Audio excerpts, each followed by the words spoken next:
তারুণ্যের আশা আকাঙ্ক্ষা বাস্তবায়নে গুরুত্ব দিয়ে পিরোজপুরে বিশ্ব জনসংখ্যা দিবস পালিত হয়েছে। বিস্তারিত থাকছে নাসির উদ্দিনের প্রতিবেদনে। পিরোজপুর জেলা প্রশাসকের সম্মেলন কক্ষে অনুষ্ঠানে সভাপতিত্ব করেন পরিবার পরিকল্পনা বিভাগের উপপরিচালক তুহিন কান্তি ঘোষ। প্রধান অতিথি ছিলেন জেলা প্রশাসক আবু সাইদ। বিশেষ অতিথি হিসেবে উপস্থিত ছিলেন উপপরিচালক মাহমুদুর রহমান মামুন, অতিরিক্ত জেলা প্রশাসক মোহাম্মদ আলাউদ্দিন ভূঁইয়া জনি।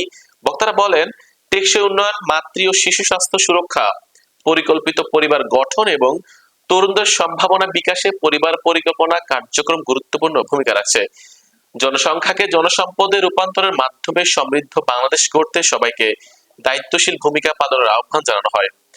অনুষ্ঠান শেষে বিশেষ অবদান রাখায় 8 জন ও পিরোজপুর সদর 6 জন মেডিকেল অফিসার এবং ইউনিয়ন পরিষদের স্বাস্থ্য পরিবার কল্যাণ কেন্দ্রের প্রতিনিধিদের সনদপত্র ও ক্রেস্ট প্রদান করা হয়। বিভাগ আমাদের যেটা সবচেয়ে গুরুত্বপূর্ণ দায়িত্ব, সেটা হলো বাড়িতে বাড়িতে গিয়ে উঠান বৈঠকের মাধ্যমে বিভিন্ন সভা সেমিনারের মাধ্যমে পিতামাতাকে সচেতন করতে হবে যে আপনি কয়টা সন্তান নিলে আপনার পরিবারের জন্য ভালো এবং দেশের জন্য ভালো।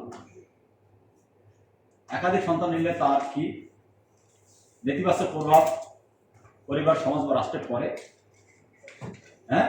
বাল্য বিবাহের কি নেতিবাচক প্রভাব আছে, যৌতুকের কি নেতিবাচক প্রভাব আছে, নারী শিক্ষার কি গুরুত্ব আছে, নারীর ক্ষমতায়নের কি গুরুত্ব আছে, এই বিষয়গুলো আপনাদেরকে অভিভাবকদের কাছে তুলে ধরতে হবে।